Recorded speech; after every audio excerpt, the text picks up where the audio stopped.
Today is Thursday, October 7, 2021. Coming up on Roland Martin Unfiltered, we'll talk to Dr. Walter Kimball, president of Dillard University, about the truth of HBCU funding as the stake where it stands right now with President Joe Biden and the request coming out of Washington, D.C. Also, racist teachers out of North Carolina and voting rights. Kristen Clark of the Department of Justice speaks about the power of the John Lewis Act before Congress. All that and more. It's time to bring the funk on Roland Martin Unfiltered on the Black Star Network from L.A. Let's go. He's got it. Whatever the miss, he's on it. Whatever it is, he's got the scoop, the fact, the find. And when it breaks, he's right on time and it's rolling. Best believe he's knowing. Putting it down from sports to news to politics. With entertainment just for kicks, he's rolling.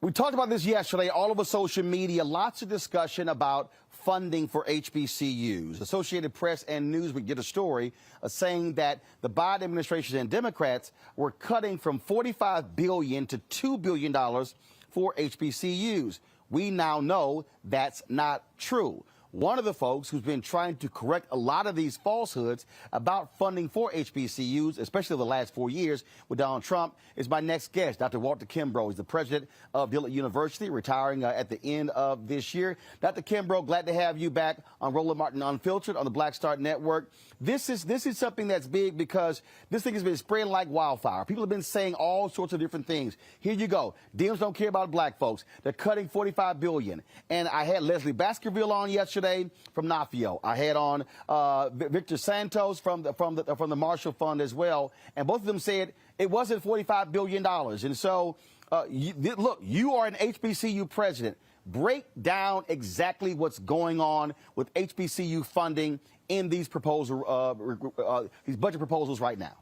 All right. Well, first of all, thanks for having me, Roland. I appreciate having this opportunity. And just remind folks, I'm not retiring. I'm just transitioning. I'm doing the free agent thing. So we see where I end up. But it's been frustrating for me because I think there are some legitimate concerns that we have. But when people get out there and share all of this misinformation, it creates bigger problems. So, and I had a chance to listen to Leslie and Victor, so I thought they provided great information that people can listen to. But what President Biden did was come in and said, I really am going to have a robust proposal for HBCU. So he asked for lots of money. So when you hear the $45 billion figure, and I've seen anywhere from 30 to 50 billion, it's all over the place. But if we look at the $45 billion, so 20 billion of that is straight infrastructure. And as you've mentioned to people, it's HBCUs and MSIs, Hispanic serving, Asian Pacific, Native American. So there will be a portion of that for HBCUs, which will be significant. So 20 billion for that. 15 billion of it is for research and development. So just straight R&D is 15 billion, and then or 10 billion, and then another 15 billion that will be for centers of excellence to create these centers of excellence at HBCUs. And I heard Victor talk about that. So that's where the 45 billion comes from. So the process is for any president, they present their budget priorities to Congress, and then those committees have to do the work. So President Biden started off and said, hey, this is what I want. Also, because this is getting lost too, he also wanted to help double the Pell Grant. And so his first salvo was to get it up $1,800. Okay, so that we aren't even talking about that because that would impact 7 million college students. So you have all that together. It goes to the committee. It's now with the Committee for Education and Labor, which is chaired by Bobby Scott. And now they have to do the work. And so when they go through the process and they're working together, they try to decide how much is Congress willing to spend. And that's when you start to have those cuts and they start to negotiate. So it goes back and forth. They'll have a run at it. The Senate will have a run at it. Then we'll end up with the final figure. So that's how the process works. The process always works like that. But it's hard to even get a number like that on the table if the president doesn't put it out there. Trump never put out big numbers like that. And every time we got an increase is because our friends in Congress said that's unacceptable. And so they added money to it. So that's the point, that we're going through the process like we always do. I think he shocked people because he came up with a huge number. And I think he set the table, which is really good for us. And now we all have to do our work to work with members of Congress and say, look, the president made this promise. Y'all need to help him make that promise come true.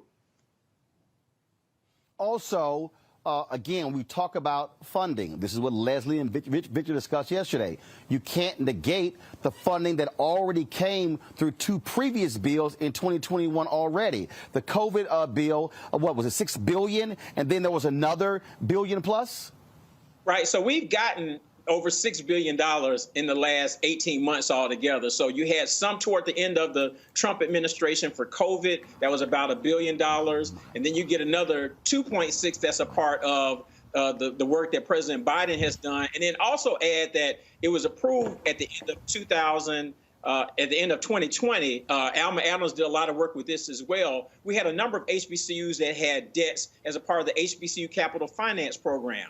That was approved in the bill. The new Secretary of Education approved that to be wiped off the books. That's another $1.6 billion. So, yes, we're talking about $5 to $6 billion that HBCUs have received in the last 18 months. And reminding people, every year, annually, we only receive about $1 billion from the federal government. And as Victor rightly pointed out, it comes from lots of different buckets. So it's not just Department of Education. It's from agriculture. It's from defense. It's from interior. It comes from a lot of different places. But when you add it all together, it's only about $1 billion. So now we're talking about $6 billion already in 18 months. And in the Biden administration, Corinne Jean-Pierre did an interview with HBCU journalists. She said that's $4 billion of it is from them alone. So it's not like nothing has been done. There has been significant investments in HBCUs. We're now trying to play the long ball to say, how do we get significant investments that will last so we can really do some major infrastructure work, which the entire country has talked about infrastructure. So we're being consistent with what the president has talked about as a part of the campaign trail.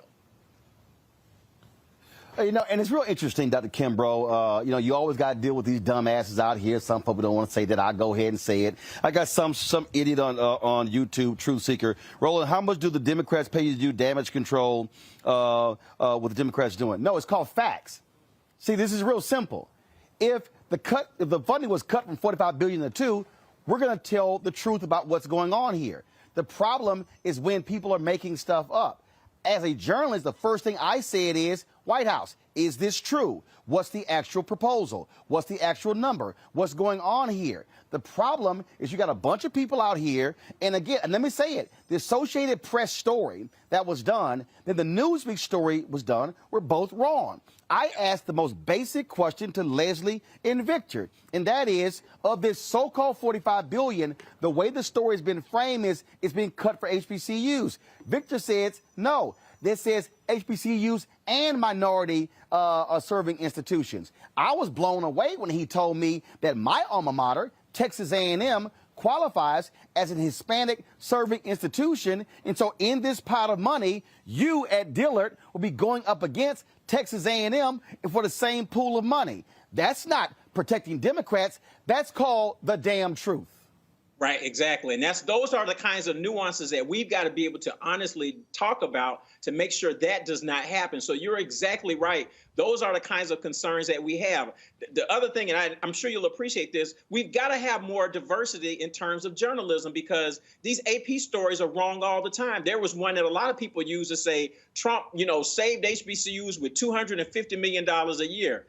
No. Out of that 250, it was for HBCUs and Hispanic serving institutions. Only 85 million was for HBCUs. It was a part of the Future Act. But people have posted that story over and over and over again to say, look at what Trump did. They don't talk about how it was already approved by both chambers of Congress with veto-proof majorities. His signature was performative. Or like Alma Adams said, the only thing he contributed was his signature. He didn't do any lobbying for that at all. So it's important for us to have the facts. So then once we have the real facts, then we can debate and say, all right, here's the facts. Now, you're saying that you want to do this and make us compete with all Hispanic serving institutions. The University of Texas at Austin just became an HSI this year, 25% Latino.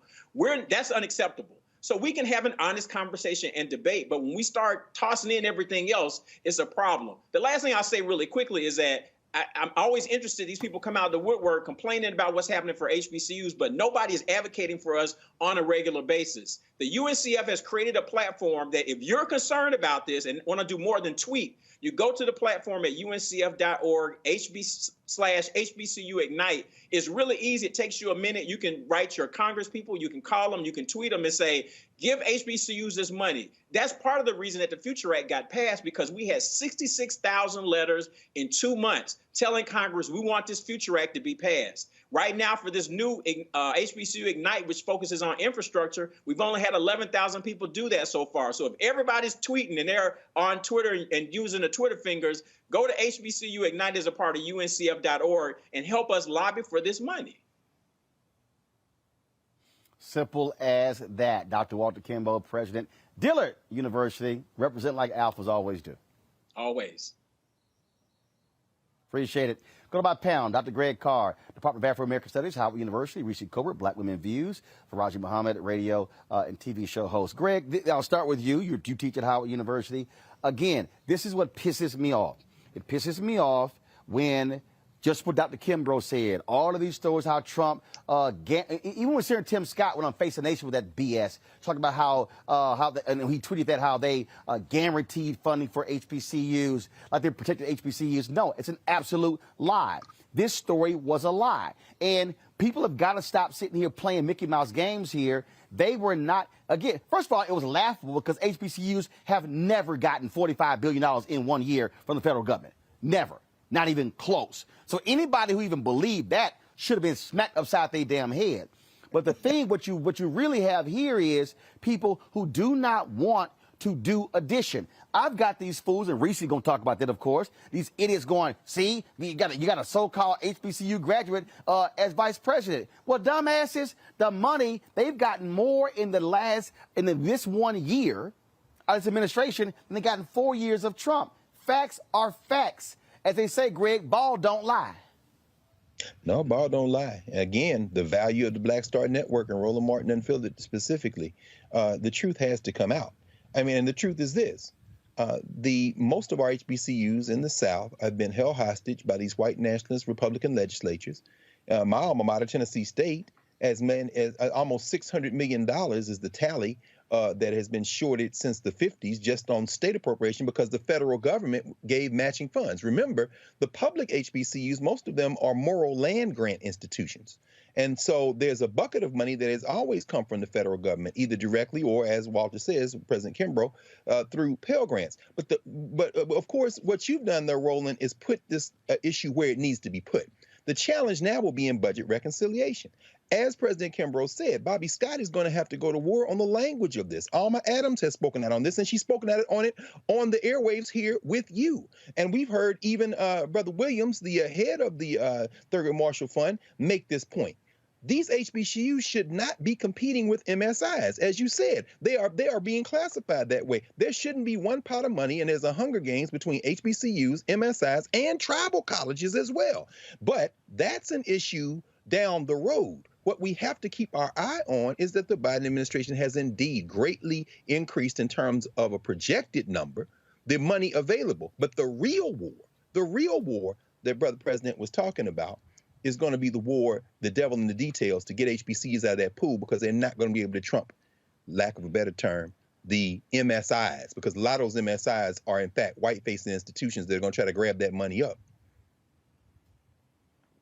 Reese, you talk a lot about the deliberate misinformation that is happening in our community. You frankly blew up on social when you were battling the misinformation dealing with then Senator Kamala Harris. And that's what we see here. This discussion is not about protecting Democrats, protecting Biden, protecting Harris. No, it's called protecting the truth. And that is telling people what's real and not the BS being spread in memes and these stories that are going around. That's what this is all about. It's called the truth. Well, this is exactly what I said was going to happen when I saw the Newsweek story. I said, this is a horrible idea, and once this is memeified, good luck trying to explain the nuances and the context behind this. I mean, Dr. Kimbrough broke down where the $45 million came from. I think it's important to put this in the context that we're talking about $3.5 up to $3.5 trillion of additional infrastructure spending. And so $45 billion is a drop in the bucket of trillions of dollars. So I don't think that part should be lost here. I mean, as Dr. Kimbrough and you pointed out, this was for a variety of things. It wasn't just a pot of money. It was specific set-asides that this was intended for. And I think when it comes to the discussion about funding for HBCUs and minority-serving institutions, it's always conflated. Even the $2 billion number is not strictly just for HBCUs. So I think that the problem is the devil is in the details. The problem is the context always adds additional knowledge to it that doesn't sound as inflammatory as a headline or what you can fit in a tweet.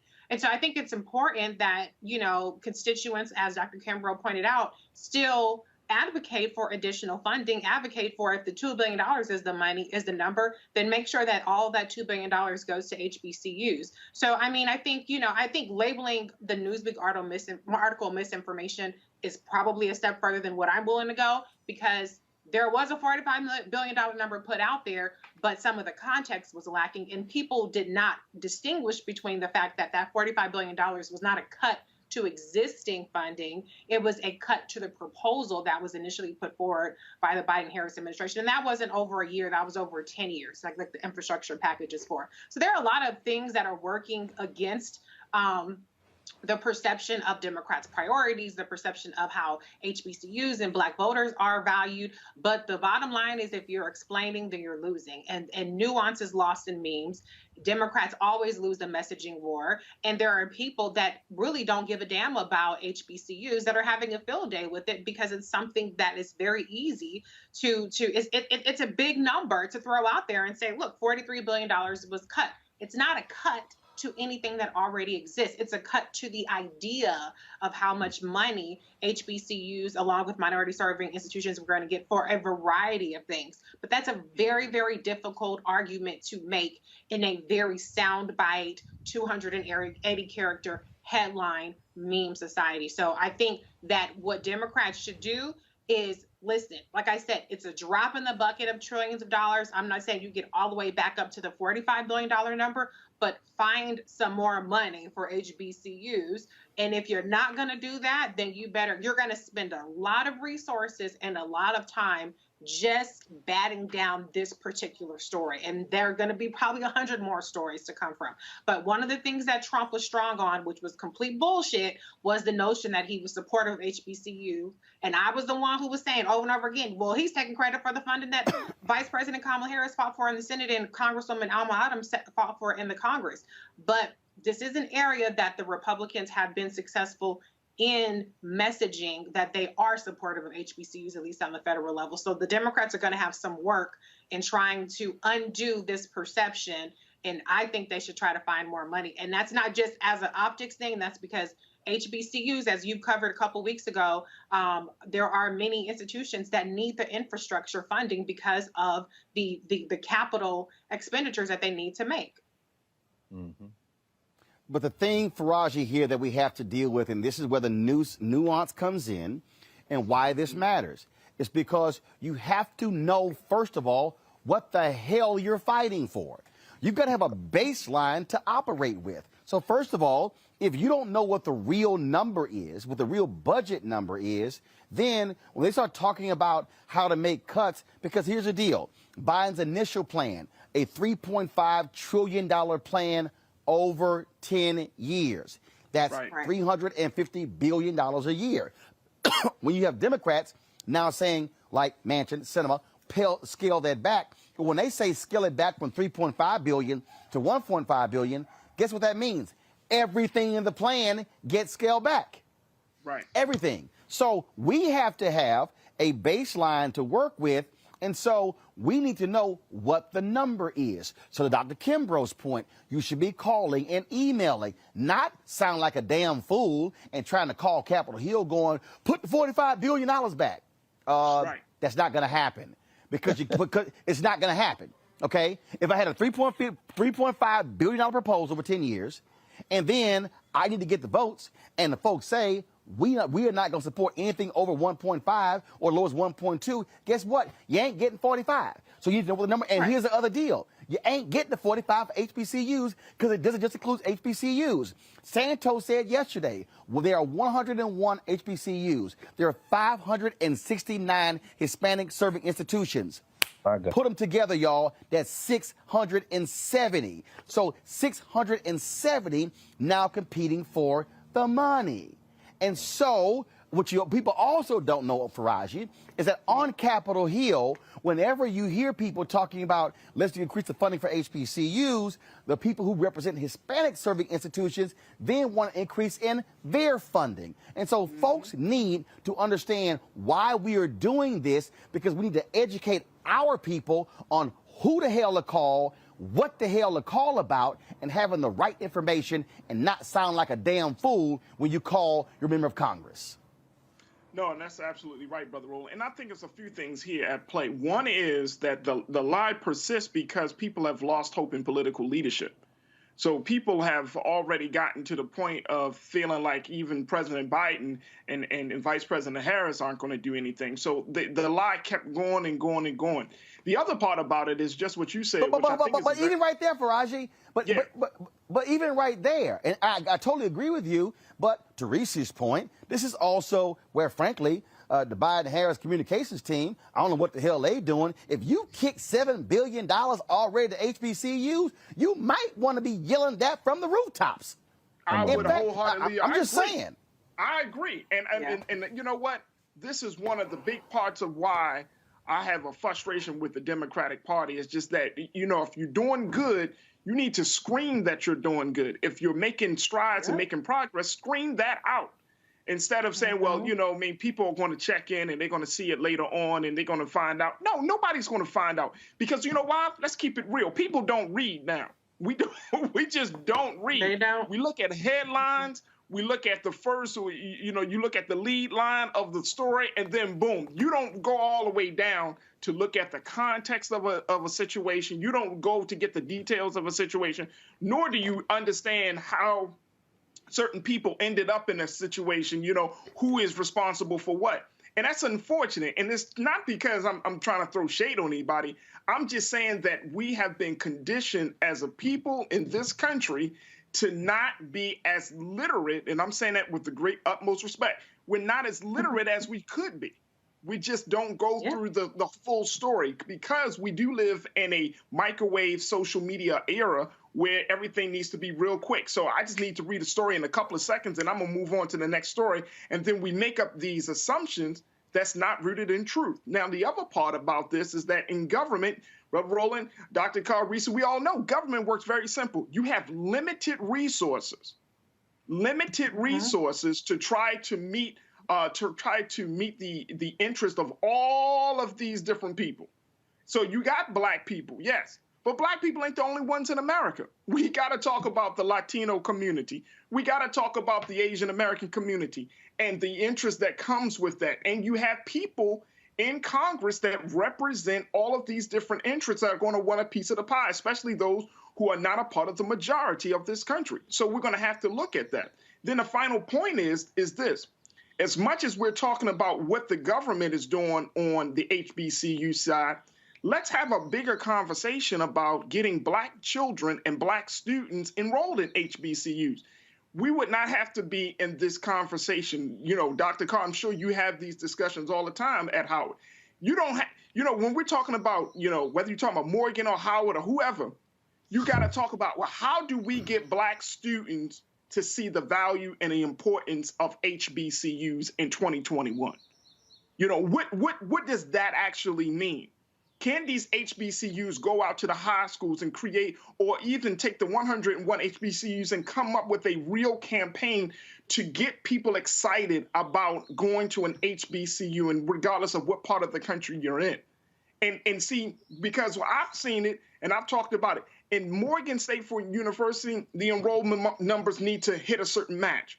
But see, again, if we don't support the HBCU institution as a people, then that leaves us open to begging and hoping and putting our hands out to the government saying we need to. No, the support needs to come in if the HBCU is doing its job, which they are doing.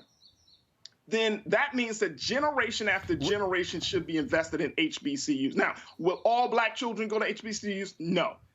But for those who have benefited from the HBCU experience, are your children going to HBCUs? Are your grandchildren going to HBCUs? Are your nieces and nephews going to HBCUs? Then let's have the conversation about alumni. Are alumni giving back to? Because while Harvard and Yale and some of these other white institutions are thriving and are able to withstand government cutbacks and all of these other winds of time and change, because the students that went there had enough to say, you know what, I'm going to give back in some way, shape, or form. And unfortunately, and I've seen this at Morgan, we just don't have that as a part of our culture enough, where alumni and students that have gained from the HBCU experience will actually give back. So we have a lot of dynamics. This is not just about President Biden. This is really a reflection on us, because we keep putting HBCUs in a vulnerable position. And when they start to close down, when 101 goes to 100 and 98 and 90, and when they start to close them, man, what are we going to do about them HBCUs? They closing down. Well, what have we been doing about HBCUs before they even closed the door? Let's be real. And let's be real clear. It's a lot of people that don't give a shit about HBCUs. I mean, let's stop sitting here. Let's just stop. I'm just going to go ahead and say it. And if there's anybody out there who love HBCUs and went to HBCUs and y'all tried that crap on me before, you can't say nothing because you went to Texas A&M. Actually, I can, because Texas Southern University is right across the street from my high school, Jack Yates High School. Prairie View A&M University is 50 miles down the road from where we are. And the fact of the matter is here, okay? And I ain't got a problem saying it. The only other person other than Tom Joyner the only other person who's done more in terms of advocating for HBCUs on a black platform is Tom Joyner. I'm going to go ahead and say that. Okay? In terms of putting HBCU professors and presidents on, speaking at HBCUs, using HBCU students when I travel across the country, when we do shows, paying them when we've done that. That's the kind of stuff that we've done. Okay? But the problem is this here. There are people who are sitting their happy asses at home retweeting these stories. Y'all don't watch this show. Y'all watch all this other crazy stuff. You don't know stuff. And you're not literate. And to Reese's point, I'm going to tell you right now, Jamie Harrison, the head of the Democratic National Committee, the comms people for President Biden, the comms people for Vice President Harris, the comms people for Speaker Nancy Pelosi, who still hasn't come on here, the comms people for Majority Leader Senator Chuck Schumer, the comms people for the CBC. To Reese's point, Reese, I'm going to let you take it right from this point. Y'all got to learn how to fight fire with fire. They create memes. You don't create memes. So the reason you ain't got your story out because you trying to send out a white paper that's 5 pages long explaining everything, and we now live in the world of the meme on Instagram, the meme on Twitter and on Facebook. And that's why you're getting your butt kicked, because you don't know how to communicate in the 21st damn century.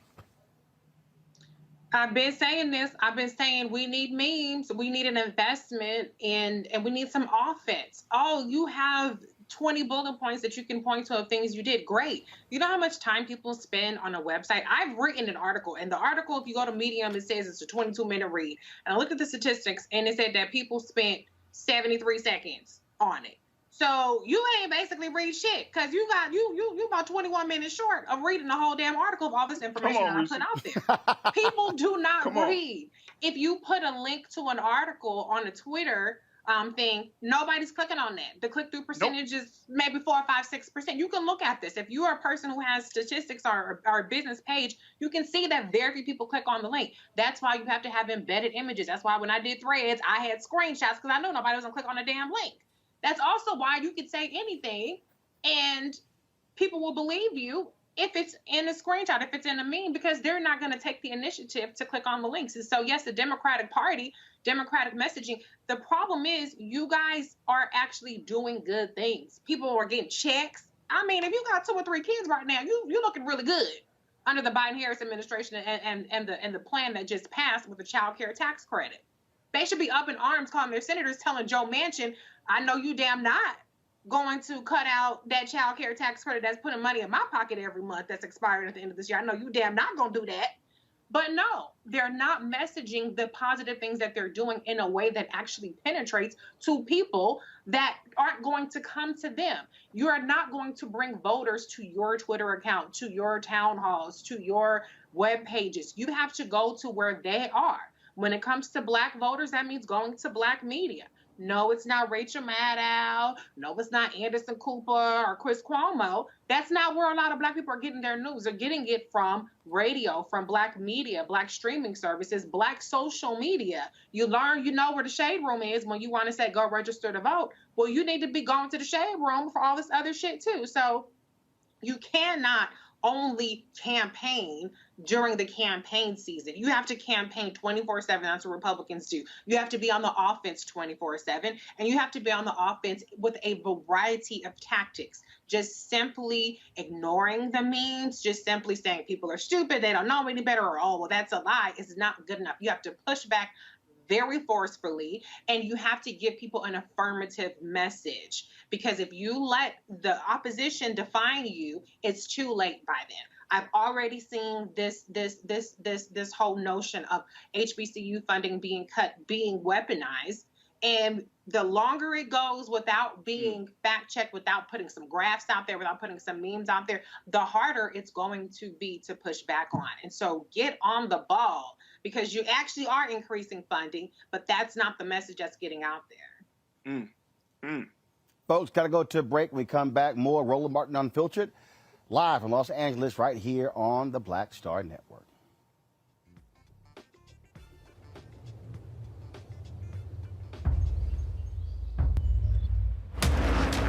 Bring my shades.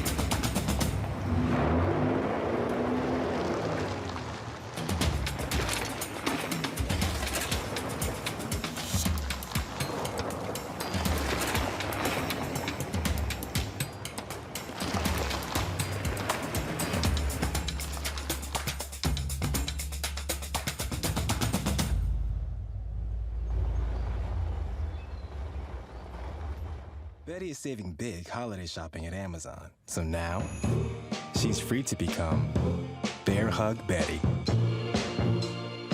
Settle in, kids. You'll be there a while. Ooh, where you going?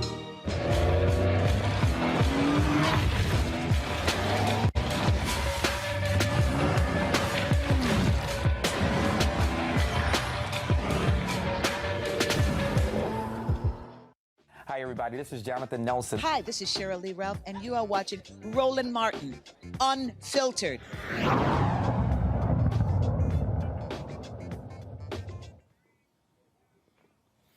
All right, folks, glad to have you back here on Roland Martin Unfiltered here on the Black Star Network. Kristen Clark, who heads the Civil Rights Division for the Department of Justice, she testified on Capitol Hill this week about the importance on the John Lewis Voting Act. Here's what she had to say. Recently, there's been a resurgence in attacks on voting rights, including cuts to early voting periods, burdensome restrictions to register or vote, racially gerrymandered redistricting plans, polling sites eliminated or consolidated in communities of color, eligible voters purged from the rolls, and more. I am here today to sound an alarm. For the Justice Department, restoring and strengthening the Voting Rights Act is a matter of great urgency.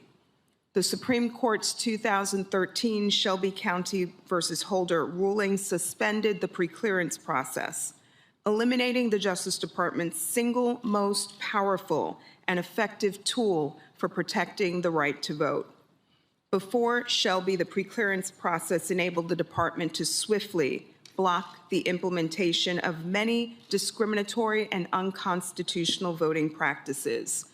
Through Section 5, the department blocked over 3,000 voting changes, helping protect the rights of millions of citizens. In over 60% of blocked voting changes, there was evidence of intentional discrimination. We also know that the preclearance requirement deterred many jurisdictions from adopting discriminatory changes in the first place. Too many jurisdictions have viewed the Shelby ruling as an invitation to adopt rules that disadvantage minority voters. Today, jurisdictions that want to restrict voting rights have what the Supreme Court memorably described the advantage of time and inertia. These new laws can be challenged only through long, protracted, resource-intensive, case-by-case litigation, which we have pursued in states like Texas and North Carolina. We are on the cusp of another potentially transformational moment. A new redistricting cycle has commenced. 2020 census numbers show the U.S. has become an increasingly diverse nation, with population growth attributable to increases in the number of people of color. Absent congressional action, this redistricting cycle would be the first in half a century without the full protections of the Voting Rights Act, and jurisdictions may be poised to dilute the increased minority voting strength that has resulted from these natural demographic changes. Without preclearance, the Justice Department will have limited tools to obtain documents and to assess where voting rights are being restricted, thereby hampering enforcement efforts. The John Lewis Voting Rights Advancement Act addresses several of the barriers I've referenced, which are impeding the department's efforts to protect American citizens' right to vote. First, the act responds to the elimination of the preclearance coverage formula by updating the relevant criteria so that Section 5 coverage is tied to current conduct by jurisdictions. Second, the bill provides greater clarity regarding the appropriate legal standard in Section 2 vote denial cases. Third, the legislation gives the department authority to compel the production of documents and materials relevant to investigations of potential voting rights violations. And fourth, the bill places new measures to safeguard the rights of Native American and Alaskan Native voters. In 1965, Congress enacted, and in 1975, 1982 and 2006 reauthorized a statute that provided the strong medicine needed to remedy voting discrimination and to enforce our Constitution's commitment to ensuring that no citizen's right to vote would be abridged on account of race or color. Congress must act now to restore the Voting Rights Act, to prevent us from backsliding into a nation where millions of citizens, particularly citizens of color, find it difficult to register, cast their ballot, and elect candidates of their choice. The Justice Department welcomes this opportunity to work with Congress to revive this bedrock civil rights law. Joining us right now is Marcia Johnson-Blanco. She's co-director for the Voting Rights Project for the Lawyers Community for Civil Rights Under Law. Marcia, glad to have you back on Roland Martin Unfiltered. Here's what's happening right now. You've got Democrats talking about potentially doing a carve-out of any of the filibuster for raising the debt ceiling. Why in the hell not do that for the People Act and the John Lewis Act? No, that's an important question, and I think they need to hear from us that this is really important. And, you know, as you just showed, Assistant Attorney General Clark really showed what's at stake. And it's essentially the future of our democracy, and we need Congress to take that as seriously as the debt ceiling. So give us a sense, where do we stand now? Are we still at this impasse? Supposedly, Senator Joe Manchin was crafting this bill. Okay, where is it? It seemed like we had a conversation about the voting bills, and now it's shifted to the debt ceiling and the reconciliation package and $3.5 trillion plan. It seems that the voting bills keep getting pushed back, and knocked off the agenda. So yesterday was a really important step because the Senate has introduced its version of the John Lewis Voting Rights Advancement Act. And as you heard, Assistant Attorney General Clark really laid out what's at stake and what the bill does. So now there was a bill, there was a hearing. Now the Senate needs to move towards a vote. And what I think needs to be done is that they need to hear from us. They've been very quiet on pushing for this legislation. And as we know, the Congress doesn't act or feel a sense of urgency unless they hear from us. And we need to rise up and say the Voting Rights Act, which transformed American democracy. I always say that American democracy really began in 1965 because that was when everyone was able to vote. Before 1965, we had all of these barriers. And now what we're seeing is that there's this response to the tremendous turnout that happened in 2020 with states like Georgia, like Texas, that have this history of discriminating, went right back to passing laws that will make it harder. They look exactly at what did people of color use to be able to vote? Oh, vote by mail? We're going to make that harder. We make them stand in line, and groups provide water and food to make sure that people feel comfortable while waiting in hours-long line. We're going to make that a criminal offense. We're going to fine people for providing assistance to voters. Voters of color overwhelmingly use drop boxes because we can't always make it to the polling site during voting hours. We're going to take away drop boxes. So these states have been very brazen in really going after all the means that people of color, minority voters used to be able to vote. And now we really need Congress to step in and say, no, we're not going to allow this to happen. The Supreme Court has already taken away the force of the Voting Rights Act in 2013, getting rid of the formula. So now Texas and Georgia and North Carolina and Arizona and states that were subject to federal review no longer have to do that. And we see what they've done. They're passing these really onerous laws. And then this year, the Supreme Court again really hampered the Voting Rights Act by not allowing us to make it more difficult for us to be able to bring litigation under the nationwide provision of the Voting Rights Act. So It's not hyperbole, it's not exaggeration to say that our democracy is at stake, and we really need to rise up and push Congress to do the right thing. Questions for my panel. First off, Reese Colbert.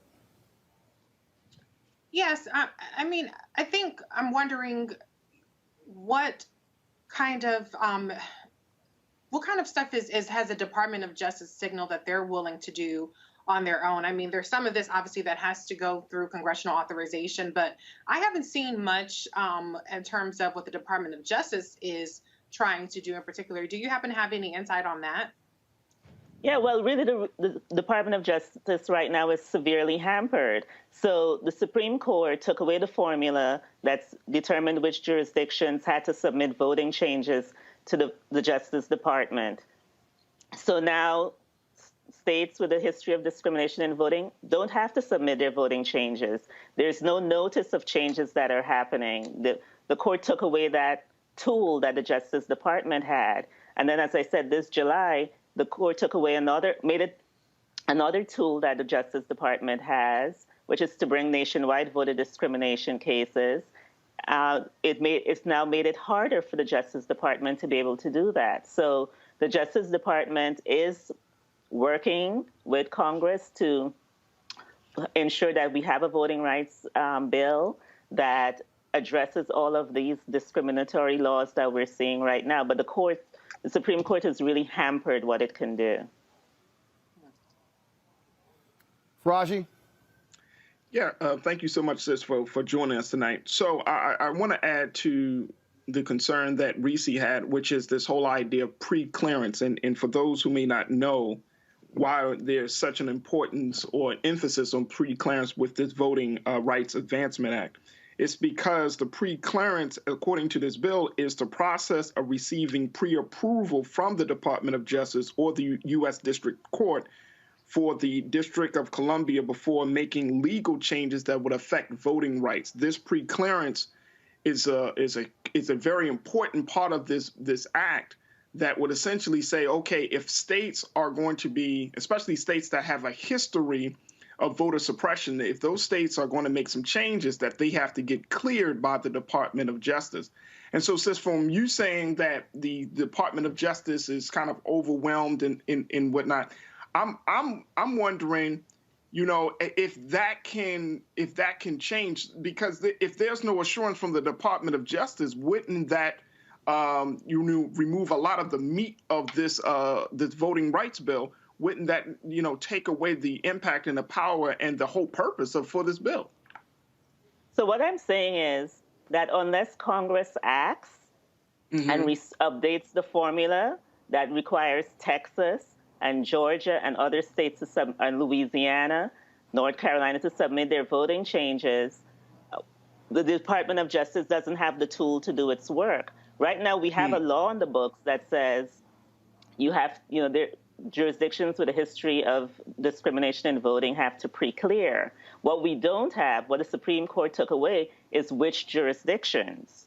And so now it's up to Congress to say these are the jurisdictions that have to pre-clear their voting laws, because until Congress restores that formula, Section 5 is really neutered. The Justice Department can't use it. So it really is up to Congress to give the Justice Department the tools it needs in order to enforce the Voting Rights Act.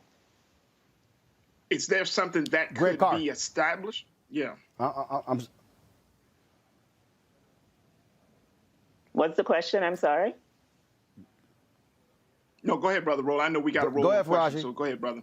No, I was just asking very quickly, says, is that something that could be established in the bill, that there is a separate part of this bill where there is some more accountability measures? I'm concerned about that part, Sister Marcia. The bill does have the formula in it.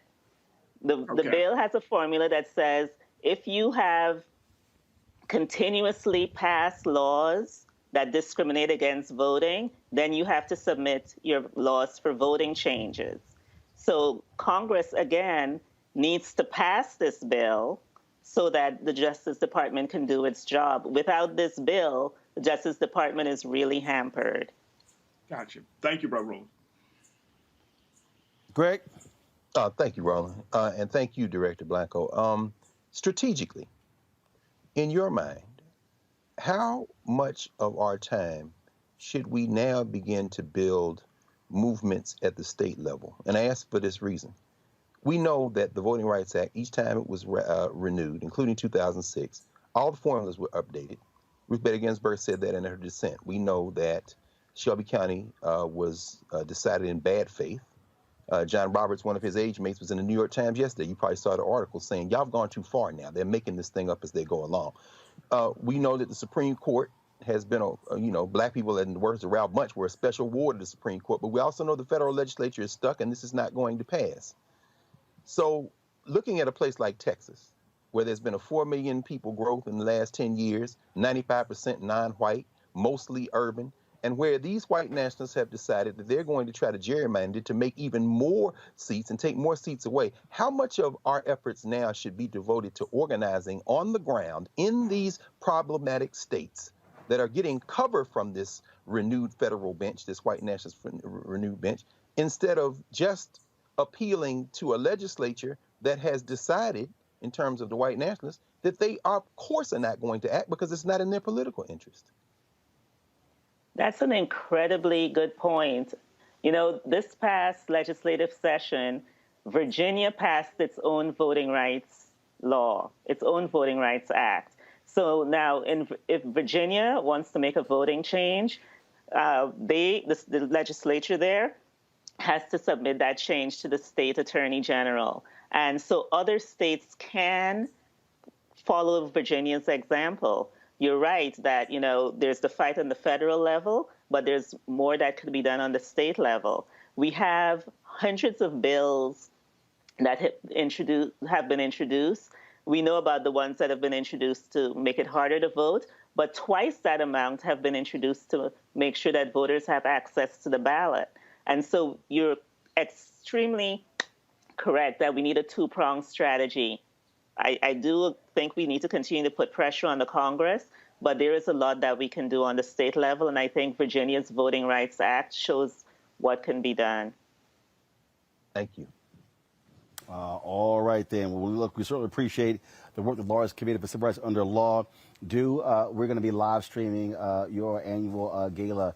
It's going to be virtual again this year. We'll be live streaming that October 21st right here on Roland Martin Unfiltered and the Black Star Network. And so we certainly look forward to that. Marcia Johnson Blanco, thanks a lot. Thank you. Thank you for your support of our work. All right. All right. Thank you very much. All right, folks, got to go to another break. You're watching Roland Martin Unfiltered right here on the Black Star Network, live from Los Angeles.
It's time to be smart. Roland Martin's doing this every day. Oh, no punching! Thank you, Roland Martin, for always giving voice to the issues. Look for Roland Martin in the whirlwind, to quote Marcus Garvey again. The video looks phenomenal, so I'm really excited to see it on my big screen. Support this man, Black media. He makes sure that our stories are told. See, there's a difference between Black Star Network and Black-owned media and something like CNN. I got to defer to the brilliance of Dr. Carr and to the brilliance of the Black Star Network. I am rolling with Roland all the way. Honored to be on a show that you own. A black man owns the show. Folks, Black Star Network is here. I'm real revolutionary right now. Roland was amazing on there. Stay black. I love y'all. I can't commend you enough about this platform that you've created for us to be able to share who we are, what we're doing in the world, and the impact that we're having. Let's be smart. Bring your eyeballs home. You can't be black-owned media and be scared. You dig?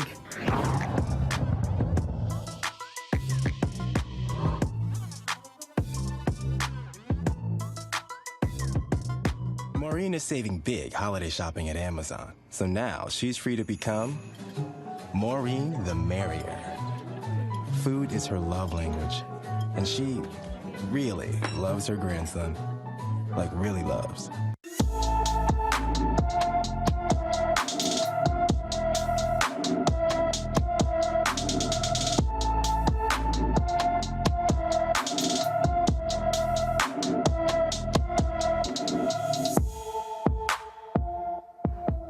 Folks, 14-year-old Jeremy Dean was last seen on September 20th, 2021 in Norman, Oklahoma.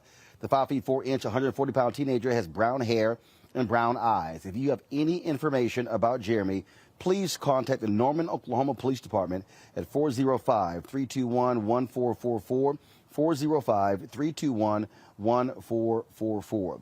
Folks, I'm here in Los Angeles shooting a number of interviews for a new show on the Black Star Network called Rolling with Roland. And so, might as well have a California story. California Governor Gavin Newsom has signed a new bill, new law supporting black moms and infants. It is called the Momnibus Act, and it will address racial disparities in maternal and infant health. Now, according to the California Department of Public Health, black women in California are 4 to 6 times more likely to die within a year of pregnancy than white women. Per every 100,000 live births, black women have the highest mortality rate. 56.2% of black women died, 13.3% of Asian Pacific Islander women passed away, 11% of Hispanic women, and just 9.4% of white women per 100,000 live births. Now, according to the CDC, nationally, black and American Indian women are 2 to 3 more times more likely to die from pregnancy-related causes compared with white women. The Momnibus Act will establish a fund to grow and diversify the midwifery workforce, extend California's Medicaid coverage for doulas, and extend Medicaid eligibility for mothers experiencing postpartum depression from 2 to 12 months. Reese, I'll start with you. Isn't it amazing how quiet the pro-lifers on the Republican side are about stories like this? Of course, it's amazing. I mean, they're not really about black life, that's for sure. And tackling the racial disparities in terms of maternal and fetal deaths is not something they're at all interested in. They're only interested in regulating bodies. I want to congratulate Governor Gavin Newsom for signing this. Obviously, it went through the California legislature, but I'm going to have to take a personal privilege here and point out that this is an issue that has been championed by Vice President Kamala Harris. This is something that she spearheaded in the Senate, introducing the first ever legislation to tackle black maternal mortality. She's really been on the forefront of this. And I've been seeing a lot of black people in response to this saying Gavin Newsom for president. And I think it's very interesting. It reminds me of 2020 primaries when Elizabeth Warren rolled out her plan after having said nothing about black maternal health the entire time she'd been in the Senate, and everybody fell over backwards for that. So this is an issue that I care deeply about. It's an issue that made me support Vice President Kamala Harris as a senator running for president, because she really cares about this. So I would like to see more black women who are really at the forefront of these organizations to tackle black maternal mortality get the credit that they deserve. The Momnibus bill in California very much mirrors the Maternal Care Act that Vice President Kamala Harris introduced as the senator. So she also had organizations in the White House this year for Black Maternal Health Week, which is something that she also introduced as a senator. And Congresswoman Alma Adams has done amazing work on this. And now Congresswoman Lauren Underwood is really pushing the Momnibus bill in there. She's getting great success. Her bills are getting out of committees and to markups, and she's doing incredible work. So I know this is about Gavin Newsom, but I'm going to say shout out to the black woman and politicians who are pushing this issue forward, because it is absolutely appalling how black women, and I just had a baby, and I was very much worried about my maternal health. That's why I sought out a black woman OBGYN practice where both women were black women, and happily I'm here, and so is my baby. But this is an issue that really needs a lot more attention. Yeah, and we're not in the reality for us. Look, we're not touting Gavin Newsom. In fact, by the bottom line, he's the governor. He signed it into law. The real issue is that this is something that when we talk about, again, this is where I challenge conservatives and Republicans, that if you are pro-life, why are you not confronting the issue of the mortality rate? When the Mississippi governor, the governor in Alabama, it's amazing how real quiet Republicans get when you talk about the mortality rates of black women dying in childbirth. But I guess when they mean pro-life, they ain't talking about us, because they talk about us only when it comes to a black woman who actually has an abortion, not a black woman who dies trying to have a baby. Right. And I think that at the root of all this, Brother Roland, it comes down to just plain old good old boy racism. I mean, that's what it comes down to. But the infant mortality rate, when you're talking about mothers and babies, it is absolutely astonishing. And you know what? And I'm certainly agree with Reese on this. We just don't have enough conversations. And I know that as I talk to my wife personally has experienced some things when it comes to childbirth. And so as a family, we had to, have some very, very deep conversations about those things. And it's just like we have to, and I'm speaking as a black man, we have to be supportive and make the space for the women in our lives, the black women in our lives, to go and to really just to be supportive as much as we can, and to try to advocate for their health and well-being. And it's not easy for a woman to, get pregnant. And then it's certainly not easy for a woman to get pregnant and to give birth, because there are just so many things that could potentially happen during that 9-month period. And so when we talk about this, yes, I'm happy to see that there's some pieces of legislation in it, but this should be something that a piece of legislation that should be duplicated across this country to protect black women. And even more so, we have to have some very, very hard conversations within the black community about how do we make sure that we give black women the space to talk about their challenges of giving birth and not using abortion or any other means to stop birth, take it so lightheartedly. And we're not having this conversation. It may be something that needs to be done in schools. I don't know. Well, bottom line, I think for me, Greg, is one thing having conversations, is another thing having policy. And that's the bottom line. I think what we had is we had way too much conversation, and we ain't had enough policy followed by enough resources to fix the problem. That's right. That's exactly right. And thank you, Reese, for leading us through what's going on at the federal level with Rep. Underwood and others who are pushing this at the federal level. But quite frankly, and this goes back to the previous story, the federal framework is fracturing. And people probably sick of hearing me say that, but that's okay, because history is what history is. California, the reason this is able to pass, I think it was Nancy Skinner in the Senate who passed it after it, who proposed it. It passed the California Senate, but the reason it passed is because people organized. The Black Women for Wellness Action Project out there, the Western Center on Law and Poverty, so many others, and it's going to take a local and state intervention for these kinds of things to be dealt with. Kay Ivey, who's taking COVID money to build new prisons in Alabama. God bless Kay Ivey, you white nationalist, you Klan-adjacent, anti-black, anti-human governor. The thing that's going to displace Kay Ivey in Alabama is organizing. The thing that's going to displace that shovel-mouthed Greg Abbott in Texas is organizing. Right now, non-Hispanic white people are, roughly speaking, about 40% of the population in Texas. That means that there are not enough people organized to break the backs of these people. The reason it passed in California is because the White Nationalist Party can't generate enough people to stop it. And finally, in terms of infant mortality, as was said by Governor Newsom, by Senator Skinner, and by all the people organized who pushed for this bill and this legislation, a great deal of this, as Faraji says, this is structural racism.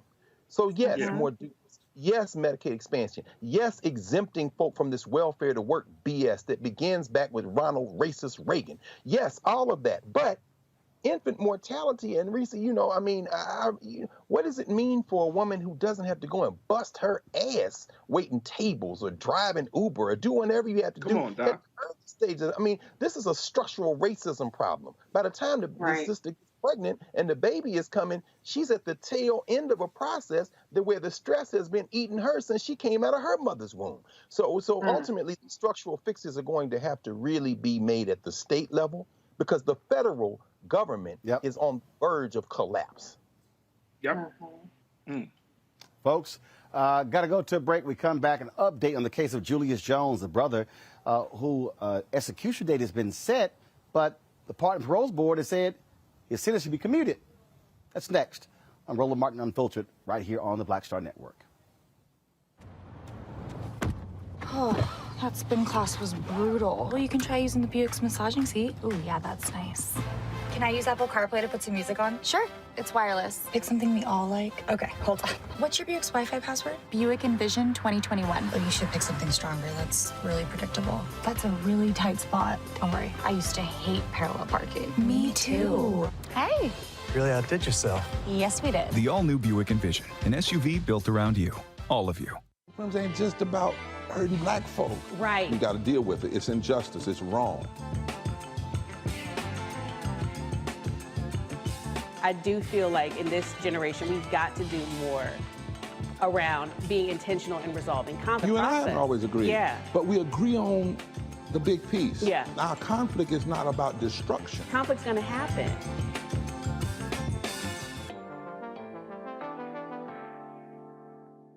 Hello, everyone. I'm Godfrey, and you're watching Roland Martin Unfiltered. And while he's doing Unfiltered, I'm practicing the wobble.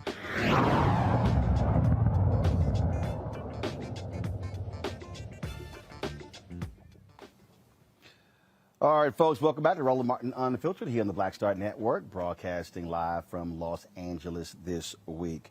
Attorney David Prater, folks, has petitioned the court in Oklahoma to have Adam Luck and Kelly Doyle removed, citing political beliefs in their work with releasing inmates. Now, he is the Oklahoma County District Attorney. They are members of the Parole and Pardon Board, the ones that are involved in the Julius Jones clemency case. Prater thinks that their biases will affect the decision-making process. Now, the parole board previously voted 3-1 to recommend Governor Kevin Stitt commute Jones's death sentence to life with the possibility of parole. Stitt has refused to do so. Julius Jones of a clemency hearing for October 26th. His execution date is set for November 18th. So it's real interesting here, Faraji, when you look at this. So the DA is saying that, because of their work, they can't actually make an impartial decision. But I guess when they want all law and order people, lock them up, throw the key away, I guess they're okay to be on the board. I mean, when I was reading about this story, Brother Roland, they were talking about in this story some level of bias. Oh, man, this person might have bias. White people have been biased against black people for hundreds of years in this country. And we're talking about a situation that is circumstantial at best with Julius Jones. But to talk about somebody's bias because of, of a tweet that a person sent out or anything. I mean, look, the fact is, and this is what I see happening in this country, white people are becoming more and more upset because of the inevitable rise, and I'm speaking of the consciousness and the awakening that black people in this country are having. And so when we're getting involved with these cases, we want to see freedom. We want to see justice. And right now, white people, and whether you're talking about prosecutors or district attorneys, whether you're talking about in the legal or in the courts or in Congress, there is a huge emerging anger among white folks that black people are saying enough is enough. We're sick and tired of being sick and tired.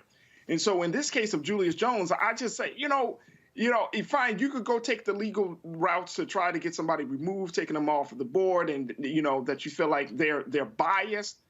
But what about the bias of white America? What about the bias that has been against black people in this country, black and brown and red people of this country for so long? And so it's unfortunate Go ahead. Yes, sir. Well, the thing here, Greg, that I find to be laughable, the reality is everybody has biases. Everybody. There's no, look, I'm a journalist. There's no such thing as objectivity. It doesn't exist. You have a bias. The key is when you do something, does your bias show up? Is your bias present? Are you actually looking at all of the facts and making a rational decision? No, this DA, what he's mad about is that that's 2 of those 3 votes that recommended that he get a commutation. They want to put this brother to death. Of course they do. And best of luck to David Prater, who was a hunter. You're a hunter, David Prater. Best of luck. We'll see you in the street. You have to organize against these people. His great indictment of Adam Luck and Kelly Doyle, he says they worked to release inmates. So you absolutely said it right. You want to lock our people up. Best of luck, David Prater, because the governor, the coward governor, first of all, the 3-1 recommendation wasn't to let the man walk. When you read the Innocence Project file, it's like, why is this man in jail the first time? His lawyers didn't introduce his alibi. He was at home at time of the murder. The guy who actually did it, Christopher Judson, whatever his name is, he made a plea deal, got 15 years, and is out free. The DA that put him in jail has had 1/3 of his convictions overturned for prosecutorial misconduct, including 10 exonerations of people who were given the death penalty. The 3-1 vote should have been let this man go immediately. But the governor is a racist. The DA is a racist. Meet them in the street. There is no, we have to reframe how we're thinking about this. And with all due respect, we cannot continue to appeal to some sense of morality. There is no morality. This is a war on Black life that has been unceasing since they brought us here. And as long as we attempt to have a conversation as if we're speaking the same language, in the words of Malcolm X, you're speaking a language they don't understand. The only thing they understand is force. And if that's going to be political force, then we need to organize, get other people of goodwill, and break the back of the power of this DA. Reese?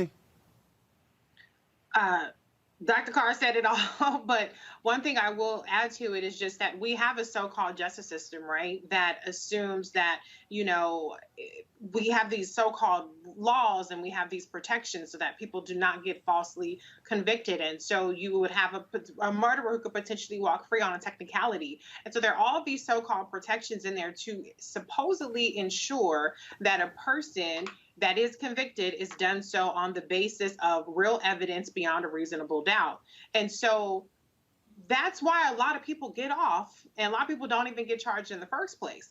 So why is it that when it comes to a person who, as Dr. Carr laid out, is innocent, and why is it when it comes to people who are supposed to determine mercy or grace for people who have served a certain amount of time or who have been rehabilitated in prison or potentially are actually innocent, why is it that people who would side on the side of mercy are a problem? That is because it's not about justice. It never has been about justice. It's been about revenge, and it's been about, for some people, power and the lust for power and the way that they can exert that power over Black lives. The fact that this person is innocent is actually a feature, not a bug, because your innocence or guilt has absolutely no bearing on whether or not you have these prosecutors who are all about, you know, like I said, terrorizing and abusing and seeking their revenge and their superiority over Black people. So you can't appeal to them on the basis that he's innocent, because that's actually even better if they're innocent, because it just shows the power of the system. It shows the power of white supremacy, that it's not about evidence. It's about what the hell we want to do, and we can get away with it. Ain't a damn thing you can do about it. That's right. Absolutely. All right, folks, got to go to a break. We come back. Senator Cory Booker gives Utah Senator Republican Mike Lee a real lesson on systemic racism and capitalism.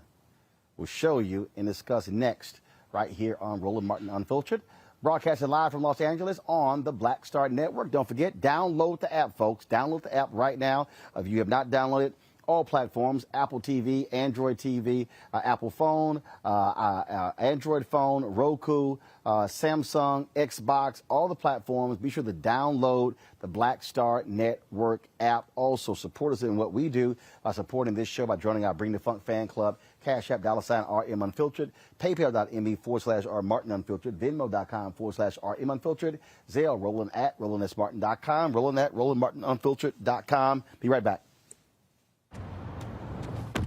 Oh, that spin class was brutal. Well, you can try using the Buick's massaging seat. Ooh, yeah, that's nice. Can I use Apple CarPlay to put some music on? Sure, it's wireless. Pick something we all like. Okay, hold on. What's your Buick's Wi-Fi password? Buick Envision 2021. Oh, you should pick something stronger. That's really predictable. That's a really tight spot. Don't worry, I used to hate parallel parking. Me too. Hey. Really outdid yourself. Yes, we did. The all-new Buick Envision, an SUV built around you. All of you. Everybody, it's your man, Fred Hammond. Hi, my name is Brescia Webb, and you're watching Roland Martin Unfiltered. Ow. Well, I like a nice filter usually, but we can be unfiltered.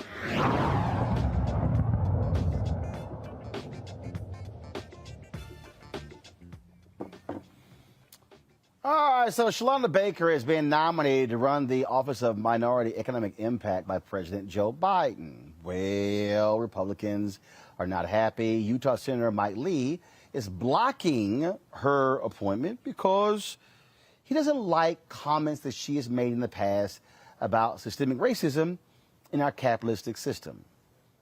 Well, he had to get educated on the floor of the United States Senate by Senator Cory Booker. Watch this.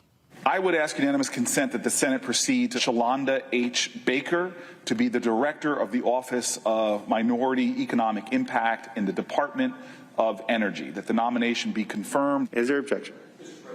Ms. Baker stated the following, and I quote, "As we move into this new future, we must also remember that a just transformation of our energy system requires a careful interrogation of the racist capitalist politics that currently drive it. We must expose, then eradicate these underpinnings," close quote. I oppose Ms. Baker's nomination, and I object. The objection is heard. Mr. President, Senator from New Jersey. there is a difference between saying I am against capitalism and I am against racist capitalistic policies. That's a big difference. We are a nation that exploded forth to be the dominant economy on the planet through the capitalist system. But the capitalist system was not fair and equal all the time. In fact, it did not reflect what Adam Smith himself in his essay on moral sentiments talked about. Capitalism is an ideal that the best way to distribute goods and opportunity is through this idea of a free market where everyone has access. Clearly, that has not been the case in this nation. I know this from my own family story about my father here in this area coming after college and being the first black person hired by a small tech company the president may have heard of called IBM. First black salesman in the entire Virginia area. As walls were broken, my father told me the story of why he left his company that he was working with because one of his managers said, "You should get out of here because no nigger is ever going to be allowed to be a manager at this company." That's racism. So here's a nominee who, in the context literally that my colleague read, racist capitalist policies, no one can deny that these policies existed in our country and that the free market system hasn't been free. In America, 1 in 3 households are energy insecure, meaning that they have difficulty paying their energy bills. And research has unfortunately shown that low-income households, disproportionately black and brown households, are more likely to be energy insecure. Energy justice isn't something we talk nearly enough about.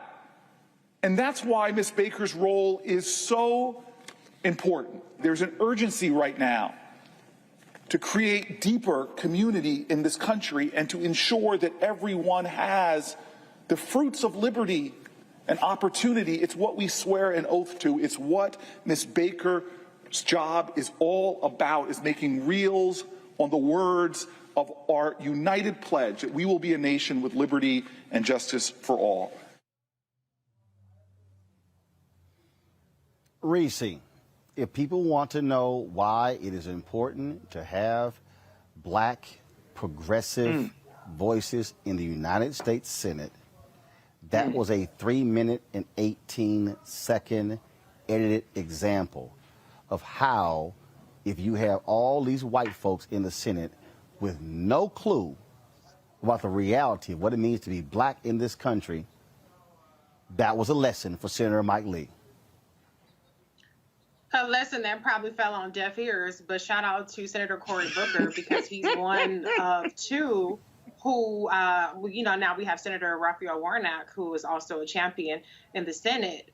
But I also want to point out we don't have any black women senators either. So it's very interesting that defending a black woman in her absolutely correct commentary, Shalonda Baker, fell to Senator Cory Booker. This is why it's important to have representation. It goes beyond just simply the vote tallying. It goes into a lot of these very key personnel decisions. Vice President Kamala Harris has had to break a lot of ties in terms of invoking cloture on different nominees. Almost all of them have been people of color. And so the Republicans have made it clear it doesn't really matter what you have said in your past. They'll find some, just like they made up shit that was supposedly wrong with what Kristen Clark said and Vanita Gupta, and they blocked Neera Tanden because, you had some progressives that were salty about her tweet. The bottom line is the Republican Party is always going to fight against a more equitable society. They're always going to fight against representation.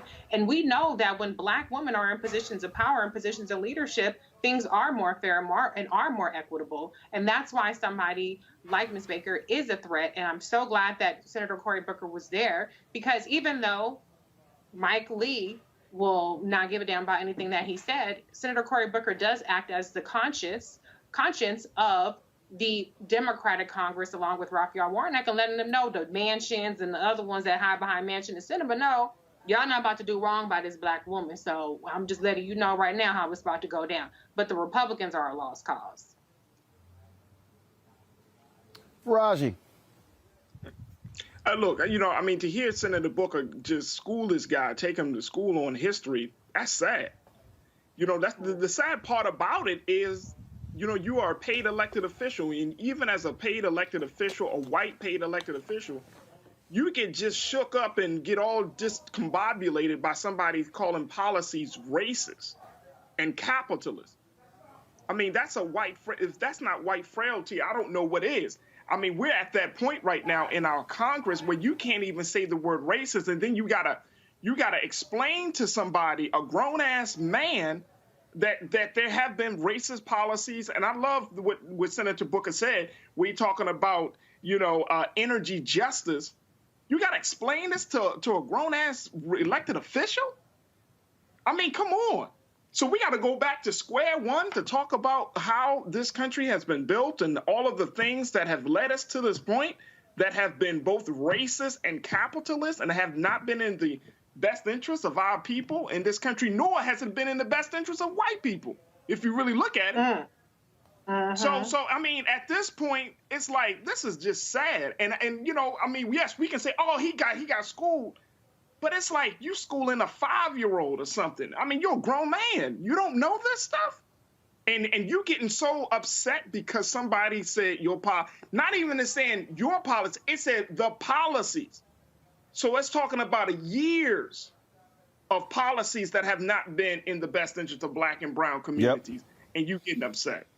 I know, Reese, you have to go at the top of the hour, so we certainly appreciate you joining us on the show. Thank you so very much. Dr. Greg Carr, this is a reality that we have to always talk about.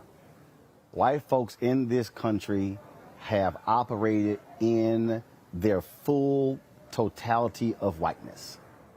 They are oblivious to the realities of what we've had to deal with.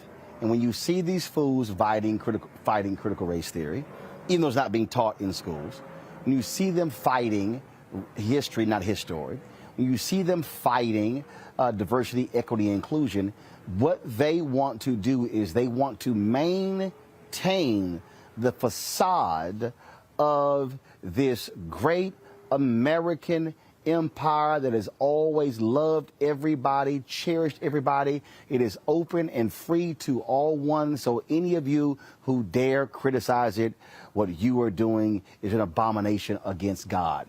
That's what we're dealing with. What Senator Mike Lee represented, Dr. Carr, was the full essence of white supremacy. Indeed he did. Indeed he did. That's right, Roland. I mean, and Mike Lee is being primary. Remember, Mike Lee came to the Senate in the Tea Party wave and was reelected. But he's being primaried, including a guy who won 20% of the vote when Donald Trump ran in the primaries out in Utah. So he's a little scared. I don't even know if that little speech he made was about Shalonda Baker or Cory Booker as much as he was playing to the cheap seats back in Utah because he's up in 2022. And the sad thing about it, and here I'll quote one of the stalwarts of the soft white nationalist set, Senator Joe Manchin out of West Virginia, who when confronted with his recalcitrance and his obstructionism, simply replied, elect more liberals. You're right, blow-dry cosplay coal miner. We got to, in other words, you have to bust the Senate out from the inside. Sadly, and I agree with everything that's been said by both Reese and Faraji, by you, brother. Cory Booker is trying to speak a language they don't understand, but even in what he said, here's a man with Stanford, Yale Law, got a Cecil Rhodes Fellowship that went to Oxford. Surely he has read The Wealth of Nations a little bit more closely than he did to make Adam Smith a hardcore racist who called all black people, including his daddy bloodline, savages, said China was a fraud, and said that the reason capitalism would triumph was because it's going to come on the wings of white men. Surely he read The Wealth of Nations a little bit closer than to hold that up as some kind of defense of this sister, which really in the end translates to this, Roland, exactly what you said. We find ourselves in this country, particularly the black elite, including elected officials, continuing to try to prop up the myth-making of American exceptionalism and thinking that it's somehow we can just prop it up the right way. These hardcore white nationalists walking, as you just said beautifully, in the fullness of their whiteness will look and say, oh, I'm sorry. But in the words of Mary J. Blige, you can't be sitting here wondering why they don't love you the way that you love them. Corey, we got to take off the glove and go elect some more people and bust Mike Lee out from the inside. He's not even thinking about you. Come on. Indeed. Folks, got to go to a break. When we come back, AT&T responds to the criticism of their support of the One America News Channel. That far right-wing nut job, Donald Trump loving, MAGA lying, misinformation feeding cable news channel. CBC weighs in. I'll read you this statement released by AT&T as well. You're watching Roland Martin Unfiltered on the Black Star Network, live from Los Angeles. Back in a moment.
Betty is saving big holiday shopping at Amazon. So now, she's free to become Bear Hug Betty. Settle in, kids. You'll be there a while. Ooh, where you going? Welcome back to Roland Martin Unfiltered. After Reuters did a story talking about the involvement of AT&T with One America News Network. That is the right-wing, Donald Trump-loving MAGA network that is filled with misinformation and just outright lies. The Congressional Black Caucus weighed in. This was a statement from CBC Chairwoman Representative Joyce Beatty. It has been brought to our attention AT&T, a longtime supporter of CBC-affiliated initiatives, has been identified as a primary sponsor of the far-right, anti-democratic, hatred-peddling organization One America News Network. AT&T's support of OAN is in direct opposition to its claim of embracing and valuing diversity, equity, and inclusion. As members of the Congressional Black Caucus, we find these allegations appalling and call on AT&T to respond immediately. We will not yield in our dedication to combating any attempt to circumvent democratic principles, disenfranchise American voters, and marginalize black communities. We will continue to demand accountability and transparency in our efforts to uplift and preserve diversity, equity, and inclusion at levels and across all industries. This is our power and our message. Now, AT&T has become under withering criticism in the last 24 hours as a result of this particular story. This was a statement that was sent to me from AT&T. AT&T has never had a financial interest in OAN's success and does not, quote, fund OAN. CNN is the only news network we fund because it is a part of AT&T. When we acquired DirecTV, we refused to carry OAN on that platform, and OAN sued DirecTV as a result. As part of the settlement of that lawsuit, DirecTV agreed to a commercial carriage agreement with OAN 4 years ago. OAN's programming is also carried by other TV providers. DirecTV also has commercial carriage agreements with CNN, MSNBC, Fox News, and other news channels. DirecTV offers a wide variety of programming, including many news channels that offer a variety of viewpoints, but it does not dictate or control programming on the channels. Any suggestion otherwise is wrong.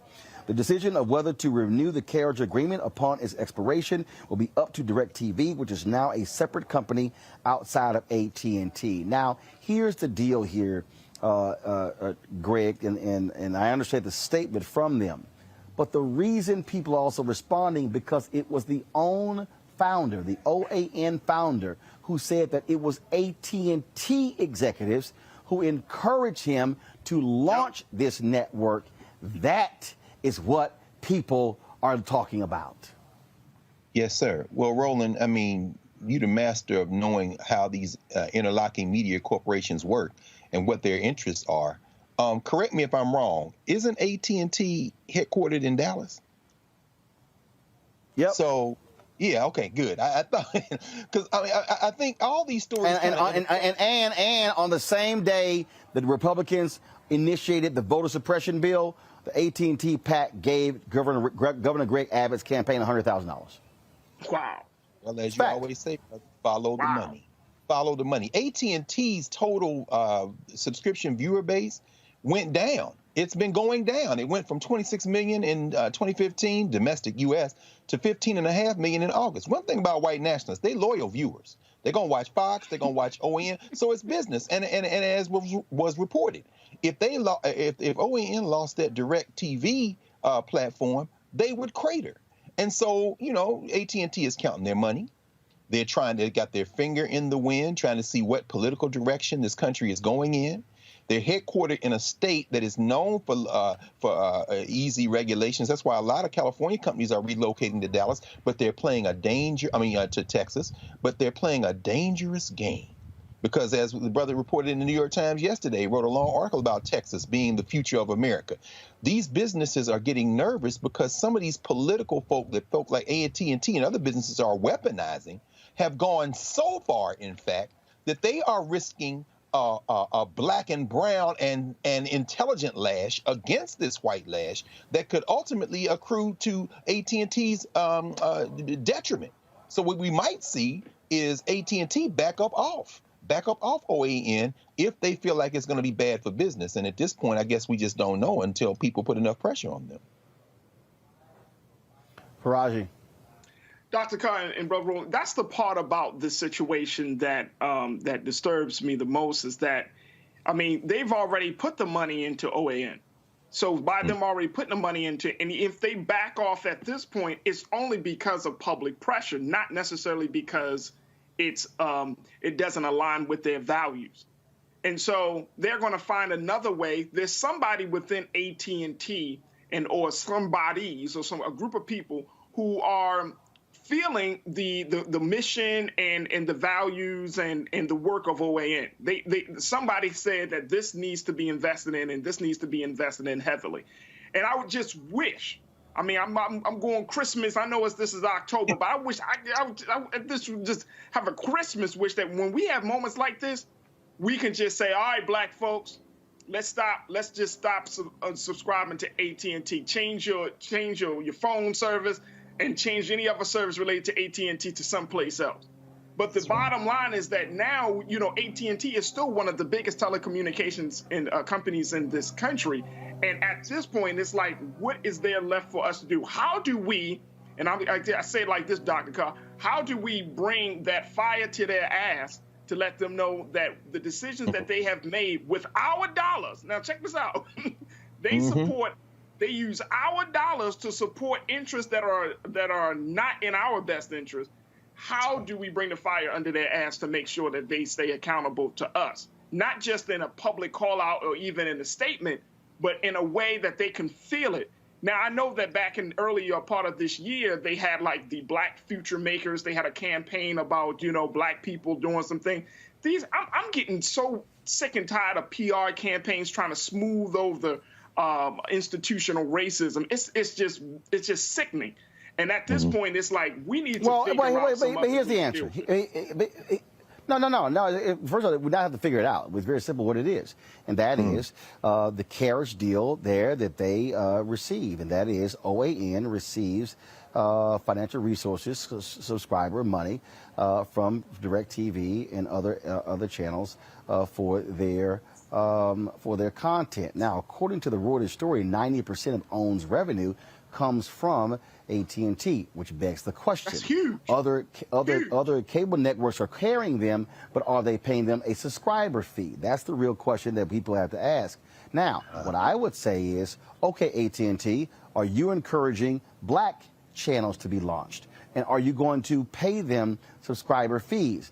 And let me explain this to everybody who's watching. When you sign these carriage deals go for 3, 5, 7 years. That means you're locking that revenue in. And so let's just say you're getting 10 cents per subscriber. If you got 15 million subscribers, that means that you're getting 15 million times 10 cents every single month for the next 3 to 5, 7 years. Do y'all understand, folks watching, how you can, when your revenue is locked in, how you're able to actually build? Just so y'all understand that if you're talking about, so you just take what I'm doing. If you take what we're doing, if you say that, oh, okay, so we're going to take $15 million, 15 million subscribers, and go 10 cents a sub, okay? And remember, you're getting this money per month. All right, it's a monthly fees. That means that OAN is getting $1.5 million per month from those 10 cents. As if that's the deal. If it's 15 million subs, you're getting 10 cents per subscriber. That's $1.5 million. That means that in the course of a year, they're getting $18 million from AT&T, if those are the terms of the deals. Now, again, I just want everybody listening to understand when I am trying to unpack this stuff for you. If Roland Martin Unfiltered and Black Star Network decided to say, hey, AT&T, if they put Black Star Network on their system and paid us 10 cents per subscriber, okay, every month, do you know what would happen? That means that I can go out and hire, let's say, 50 staffers. You know what? Let's say 100 staffers at $100,000 each. That's $10 million, y'all. And guess what? I got 8 million left over. So I will go from 15 people overall. I don't have 15 working on the show. I got 15 people overall to 115. What do you think I could do with 100 more people? That's the difference when you get that additional 18 million. So a bunch of y'all are watching. Why have we been very aggressive in going after General Motors, McDonald's, Target, Verizon, other insurance companies and others when it comes to funding, because the advertising was driving media. And so when you're able to receive the advertising, and I appreciate the insertion order for the commercials you've been seeing from Nissan and from Amazon, we want to see a multi-year agreement from Nissan and Amazon. Not just ads in the fourth quarter, we want to sign a 3-year contract. That means that if we sign a 3-year contract for $3 million with Nissan and a 3-year contract for $3 million a year with Amazon, and that's $6 million a year that we are locking in for the next 3 years.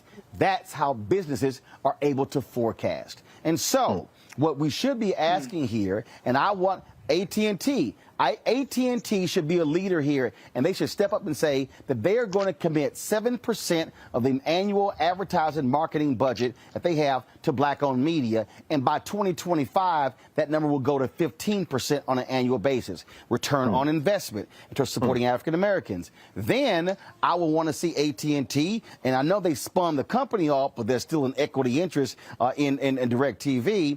And also you got the merger between Time Warner and Discovery. I want to see them say, you know what, we're going to do the same thing. We're going to launch an OTT network, and we're going to help fund it that's targeting African Americans, and just like we would encourage the launch of OAN. That's what we are to do, Faraji, to answer your question. And so, to the organizations demanding meetings, that's what we should be asking.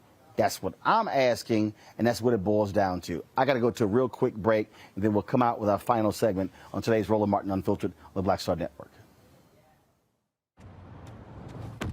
Oh, that spin class was brutal. Well, you can try using the Buick's massaging seat. Ooh, yeah, that's nice.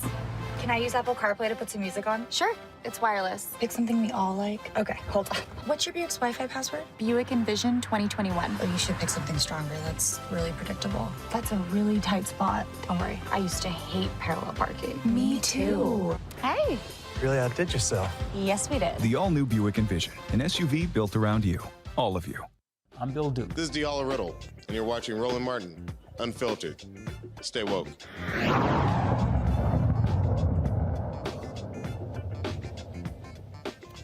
All right, folks. Minnesota Supreme Court denied Derek Chauvin's request for a public defender as the former Minneapolis police officer prepares his appeal for the murder conviction in the death of George Floyd. The court ruled Chauvin did not illustrate he was too poor to pay for a private attorney. Chauvin says the only earnings he receives are nominal prison wages, and his debts are larger than his assets. He's serving 22.5 years for Floyd's death. Well, start selling some shit if you got a problem. Also in Minnesota, body cam video released allegedly shows Minneapolis police officers celebrating the, quote, hunting and taunting of peaceful protesters just days after George Floyd was killed. Watch this. Drive down Main Street. You see a crawling out. Okay, great. Gas it. We can start there. Gotcha!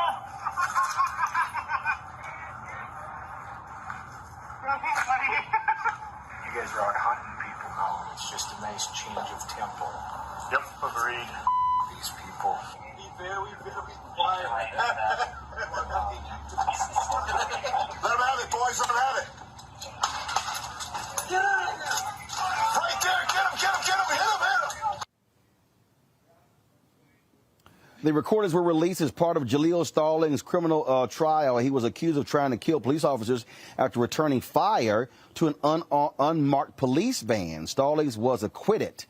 Now the videos are part of an ongoing internal investigation into the officers' actions seen in these videos. Let's go to Austin, Texas. Well, for the first time in department history, the Austin police chief has suspended officers for not intervening when another officer uses excessive force. Police Chief Joe Chacon suspended officers Catherine Alzola and Eric Perez for doing nothing as a handcuffed suspect was tased and beaten with a baton. A third officer who was involved is under investigation. An internal affairs investigation found that both Perez and Alzola had a duty to stop the other officer from using additional force on the handcuffed man. The thing here, Faraj, is that this is where you have to have accountability in the police department. And that is officers not saying anything, not doing anything, not stepping in. And so these officers who were firing on these people were not telling people who they were. They know who the hell was shooting at them, firing things at them. And, of course, the case in Austin, this is what happens when, you need to have some responsibility, and that's what should have happened in this case. So I'm glad to see the Austin police chief do what he did. Absolutely. But, it still goes back to the savage nature. And, I hope I'm not stepping out of bounds when I say this, Brother Roland, Dr. Carr. But it felt like, we were back in the 1800s. He's like, get them, boys, get them. All of that Southern talk. It sounded like we were back in a time where our people were enslaved. And this was just part of a Saturday night party. And it's unfortunate because, this is police officers. We can, and Brother Roland, you're one of the main platforms that talk about police misconduct more than anybody that I've ever seen. And to see that video, just that little bit of video, we're going to hunt activists? We're hunting activists? That's what police officers are saying. Get them, boys. We're hunting activists tonight. That is savagery. That is, that's just devilishment.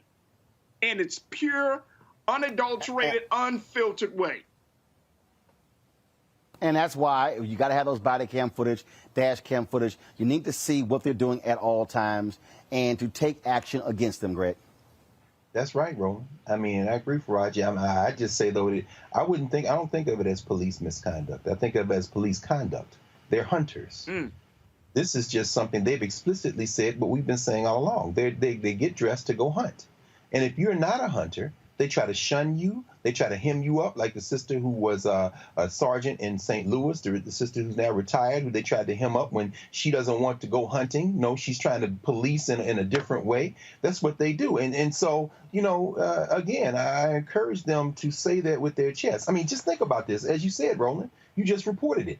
This young brother, Julius Jones, they tried to send him up on the idea of he was trying to murder cops. He was acquitted of all charges. What does that mean? That means there was no way for them to hang him with it because these hunters were in an unmarked van shooting rubber bullets, and the people told him they shooting out that van, and so he pulled his strap to try to stop it. If any kind of way they could have sent him up for that, they would have. And so what we're seeing there in Austin, of course, is a direct result of that demographic change in the state of Texas. The fastest growing city in the country is Dallas-Fort Worth. Number 2 is Austin. And those 95% of non-whites who have moved to Texas in the last 10 years, 70% of that migration has gone to the urban areas, about 1% to the rural areas. So when you're talking about Texas, you may say it's a red state, but you got to look at the blue places: San Antonio, Houston, Dallas-Fort Worth, Austin. And so the police chief in a city where people can empower elected officials and appointed officials do something different might have a chance to reverse engineer some of this patter rolling. But it isn't police misconduct, it's police conduct. This is what they were founded to do. You stop those hunters through a number of ways: political protests, street protests, and if they're in an unmarked van shooting bullets at you, you return with the strap. Folks, that's it for us. Greg Carr, Raji Muhammad, we surely appreciate it. Thanks a lot. Reese Cobra, thank you for being with us as well. Folks, we've got to go. Please support us, the Black Star Network. Download the app. It's on all platforms: Apple phone, Android phone, Apple TV, Android TV, Samsung, Xbox, all the platforms, you name it. We are available. Amazon Fire, Amazon Fire TV, Fire Stick.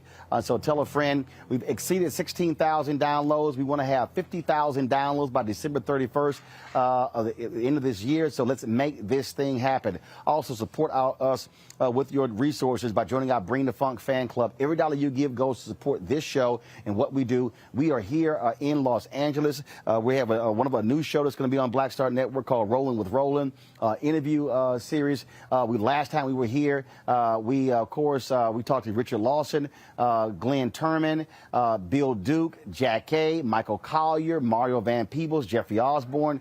this week. We've talked to Dondre Whitfield, Johnny Gill, Guy Torrey, Sherry Shepard.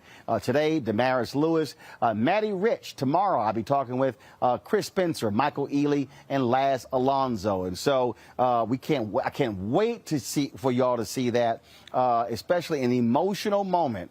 When Maddie Rich talked to Spike Lee. I might remember the issues that they had, the back and forth they had more than 20 years ago. Man, it's going to blow y'all away, and brought Maddie to tears. Trust me, only on the Black Star Network. Support us with your resources. Cash App, $RM Unfiltered. Of course, Venmo.com/RM Unfiltered. Zelle, Roland at RolandSMartin.com. PayPal is, PayPal.me/R Martin Unfiltered. Folks, that is it for me. I am here to the Hollywood Bowl. Check out Dave Chappelle, his documentary on Netflix. I saw it at the Tribeca Film Festival. They re-edited it, made some changes. So, Dave said, come on out, Roland, check it out. I'm headed there right now, and I'll see you guys tomorrow right here. Roland Martin Unfiltered on the Black Star Network. Black owned, black controlled, black run, unfiltered, unbossed, unbought. That's how we do it. Holla!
It's time to be smart.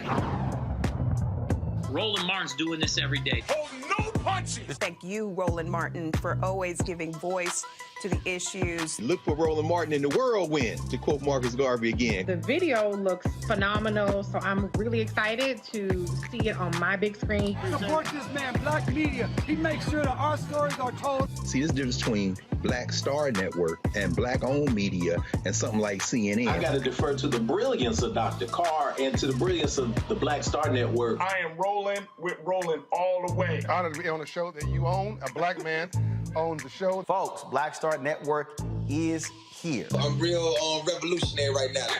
Roland was amazing on there. Stay black. I love y'all. I can't commend you enough about this platform that you've created for us to be able to share who we are, what we're doing in the world, and the impact that we're having. Let's be smart. Bring your eyeballs home. You can't be black-owned media and be scared. You dig?